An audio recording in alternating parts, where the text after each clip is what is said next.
చిత్రవతకు స్వాగతం మిత్రులారా. ఈరోజు వాయిదాలను మనం చాలామందికి సమాధానం దొరకని ప్రశ్న ఇది. ఈ కోర్టులో కేసెస్ ఎందుకు డిలే అవుతున్నాయి? ఇంత డిలే అయితే ఎట్లా? ఇన్ఫైనట్గా నడుస్తూనే ఉంటుంది. దాన్ని మనం ఏమన్నా చేయగలమా? రైట్. ఎస్పెషల్లీ 498ఏలో, బిఎన్ఎస్ 85లో, మెయింటెనెన్స్ కేసెస్లో, డీవీసీ, ఆర్సీఆర్, డివోర్స్ కేసెస్లో ఇలా డిలే అవుతున్నప్పుడు మనం దాన్ని ఎలా డీల్ చేయాలి అని చెప్పి. అసలు ఎందుకు డిలే జరుగుతుంది? మనకున్న ఆప్షన్స్ ఏంటి? ప్రాక్టికల్ టిప్స్ ఏంటి? ఇద్దరికి, మగ అయినా, భార్య అయినా, భర్త అయినా, ఎవరైనా కానీ, ఓకేనా?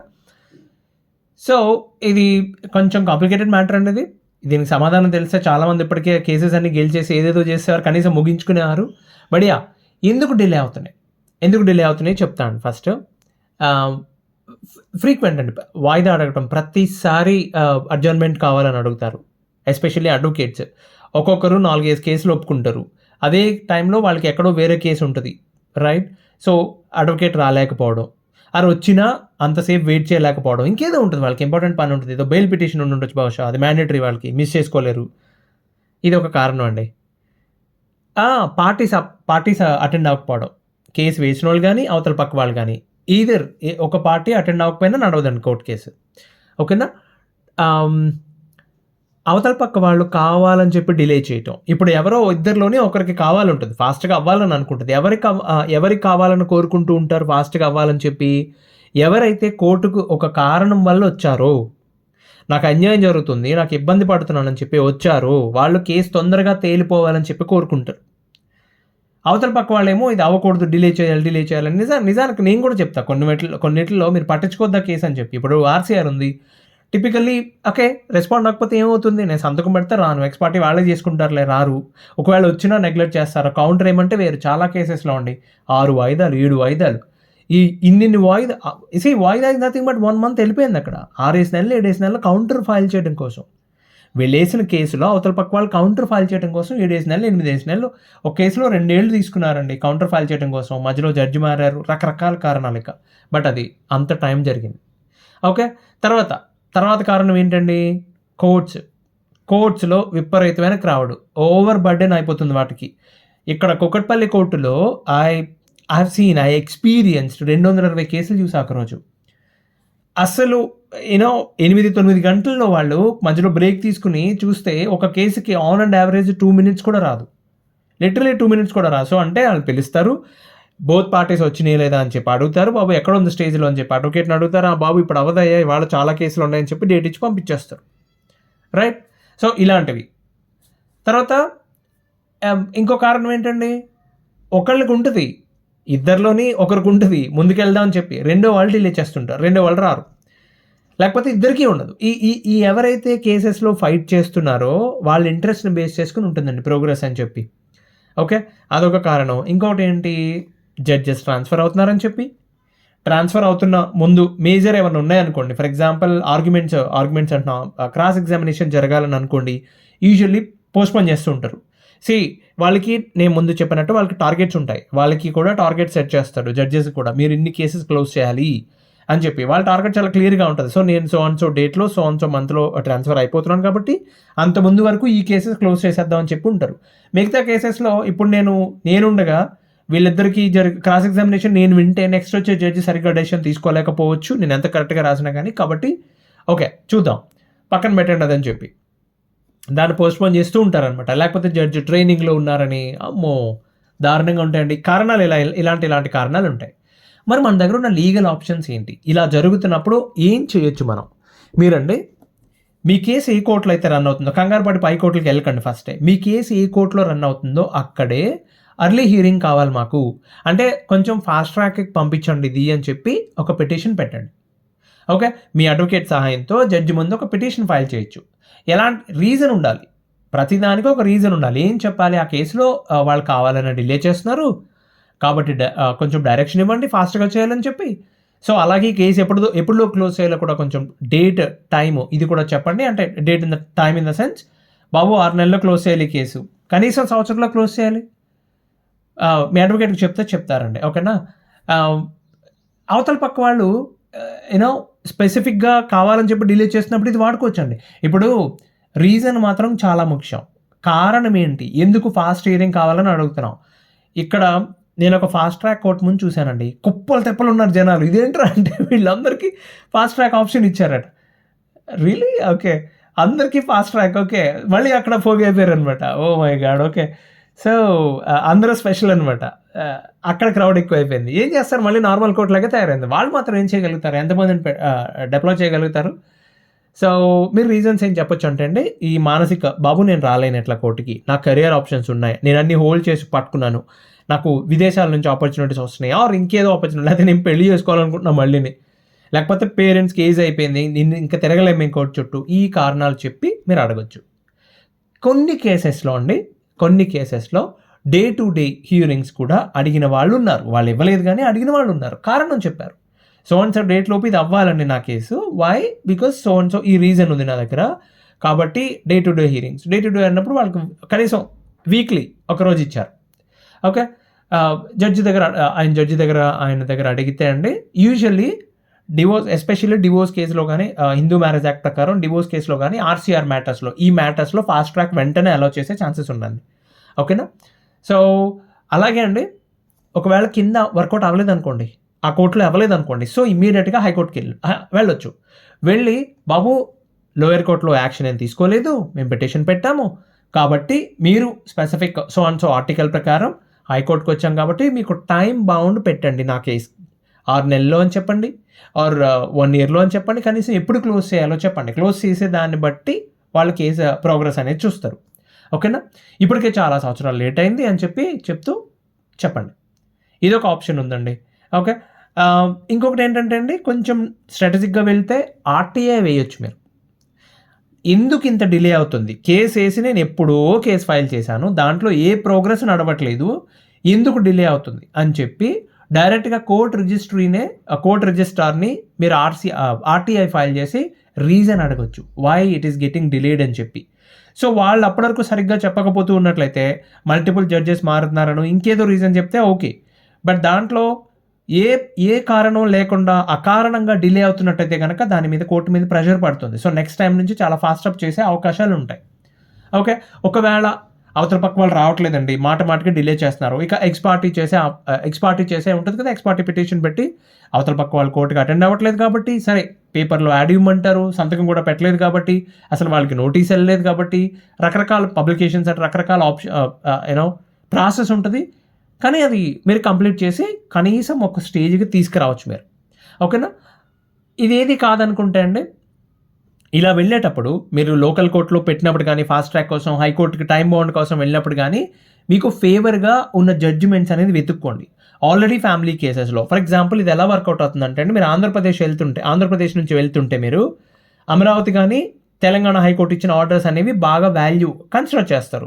తమిళనాడులో ఇచ్చిన ఆర్డర్స్ లైక్ మద్రాస్ హైకోర్టు ఇచ్చిన ఆర్డర్ ఇక్కడ కన్సిడర్ చేయొచ్చు, చేయకపోవచ్చు. అర్థమైంది కదా?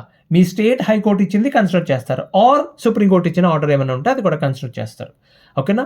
ఎగ్జాంపుల్ చూపించండి. అలాగే ఒకవేళ ఇదేం వర్కౌట్ అవ్వట్లేదు, ఆల్ ఆఫ్ ఏ సడన్ 3 ఏళ్ళు తిరిగాం, 4 ఏళ్ళు తిరిగాం, మన వల్ల అవ్వట్లేదు అనుకుంటే సెటిల్మెంట్కి రమ్మంటారు, ఒకసారి రారు, తర్వాత వాళ్ళకున్నప్పుడు నేను ఎందుకో తేడా వచ్చింది, ఇట్లా అనుకున్నప్పుడు అండి ఒక మాట మీదకి వచ్చి లోక్ అదాలత్లో కూర్చోండి.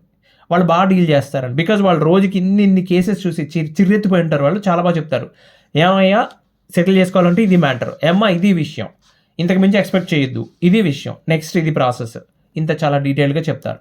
ఓకే. అది లీగల్గా కూడా వ్యాలిడ్ అది. సో లోక్ అదాలత్ అనేది లీగల్గా వ్యాలిడ్. సెటిల్మెంట్ చాలా క్విక్గా కూడా చేస్తారు వాళ్ళు. కూర్చొని లోక్ అదాలత్లో పని చేయడానికి ట్రై చేయండి బాబు. ప్రాక్టికల్ టిప్స్ ఏంటి? ఓకే, ఇవండి మీకున్న లీగల్ ఆప్షన్స్, ఇవే, పెద్ద ఆప్షన్స్ ఏమి ఉండవు దాంట్లో, రైట్? అంటే దాంట్లో టిప్స్ ఉంటాయండి కొన్ని. ఏంటంటే మాటకి ఎవరన్నా అడ్వకేట్స్ని మారుస్తున్నట్లయితే కనుక మార్చొద్దండి. ఓకే. సో మీకు ఒకవేళ ఖచ్చితంగా కాన్ఫిడెన్స్ వస్తే ఈ అడ్వకేట్ పని చేయరు, ఇక మన వల్ల కాదు, ఈయనతోనో ఈవిడితోనో అనుకుంటే తప్ప అడ్వకేట్ని మార్చొద్దు. ఓకే. బికాజ్ అడ్వకేట్కి క్లయింట్కి ఈ సింక్ ఏది ఉంటుంది చూడండి, ఫ్రీక్వెన్సీ సింక్ అయ్యేది 1 సంవత్సరం పడుతుంది రావడానికి. మీరు టక్కన మారిస్తే మళ్ళీ ఆ సింక్ అవ్వడానికి మళ్ళీ కోపాలు, మళ్ళీ డబ్బులు ఇవ్వలేదు మీరు అనుకోవడాలు, వాళ్ళ టైంకి రాలేదని ఇవన్నీ అయ్యేసరికి 1 ఇయర్ మళ్ళీ పడుతుంది. సో అలాంటి పని చేయొద్దు. ఎట్టి పరిస్థితుల్లోని హీరింగ్ అనేది స్కిప్ చేయొద్దు, వాయిదాకు వెళ్ళటం మానేయద్దు. ఏమండి? సో తర్వాత ప్రతి వాయిదాలో ఏం జరిగింది, ఎందుకు డిలే అవుతుంది డీటెయిల్గా రాసుకోండి మీరు. ఓకే. సో కౌంటర్ కానీ స్టేట్మెంట్స్ ఇవ్వటం కానీ వాళ్ళు ఎప్పుడు ఏమంటే అప్పుడు ఓకే నెక్స్ట్ వాయిదాకి వేద్దాం అని డిలే చేయకుండా వేసేస్తూ ఉండండి. It's just all about consistency అండి. Consistency really matters. కోర్టు విషయాలకు వచ్చేసరికి పర్ఫెక్షన్ ఎవ్వడూ చూడు. మీరు పర్ఫెక్ట్గా ఉన్నారా లేదా అనేది తర్వాత విషయం. ఫస్ట్ కన్సిస్టెంట్గా ఉన్నారా లేదా అని చెప్పి చూస్తారు. నిజానికి దేనికన్నా అదే. మీకు సక్సెస్ కావాలి అంటే కన్సిస్టెంట్గా ఉండాలి, ఎప్పుడు ఆబ్సెంట్ అవ్వకూడదు. ఓకే, సో అవతల పక్కలతో గొడవలు పెట్టుకోవడం కానీ ఎమోషనల్గా బ్రేక్ డౌన్ అయ్యి కోర్టులో ఫైట్లు చేయడం ఇలాంటి పనులు చేయొద్దండి. డిలే అయినప్పుడు కావాలని చెప్పి ఇప్పుడు కౌంటర్ వేస్తా అన్నారండి, 3 వాయిదాలు అయింది, 4 వాయిదాలు అయింది, 5 వాయిదాలు అయింది. 5వ వాయిదాలన్నా మీరు అడగాలిగా, మీ అడ్వకేట్ అడగాలిగా. ఎన్నాళ్ళకి వేస్తారు సార్, 5 నెలలు ఆ కౌంటర్ ప్రిపేర్ చేయడం గట్టిగా అడగాలిగా. గొడవ పెట్టుకున్నట్టు అడగకూడదు. ఆయన మూడ్ని బట్టి, జడ్జి మూడ్ని బట్టి, పరిస్థితిని బట్టి అడగాలి. మళ్ళీ అదొక గొడవ. సో అడిగినప్పుడు అండి వాళ్ళు కావాలనే వాయిదా అడుగుతున్నారు, ఆర్ ఈ డిలే మా వల్ల కాదు వాళ్ళ వల్లని కొంచెం దాంట్లో రాయండి సార్ కేసులో అని చెప్తే, కేసు డాకెట్ ఆర్డర్లో రాయమని చెప్తే రాస్తారండి. అది మీకు చాలా హెల్ప్ అవుతుంది. మెయింటెనెన్స్ కేసులో అది కూడా చాలా హెల్ప్ అవుతుంది. ఓకేనా.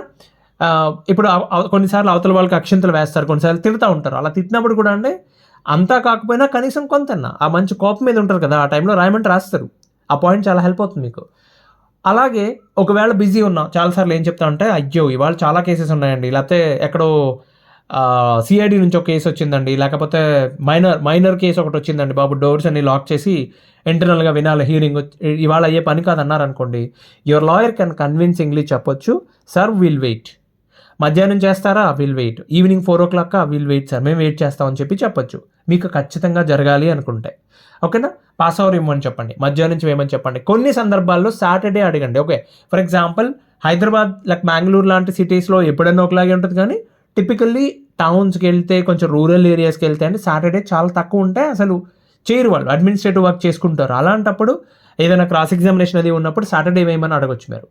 ఓకే, సో కొన్ని కేసెస్లో లైక్ ఇది మనం కౌంటర్ గురించి మాట్లాడుకుంటున్నాం, డిలే చేయడం గురించి మాట్లాడుకుంటున్నాం. అలాగే డిఫెన్స్ వాళ్ళు ఏదో ఒక ఎవిడెన్స్ వేస్తామని చెప్పారు, వేయట్లేదు, ఆర్ వేయాల్సిన డాక్యుమెంట్ వేయట్లేదు.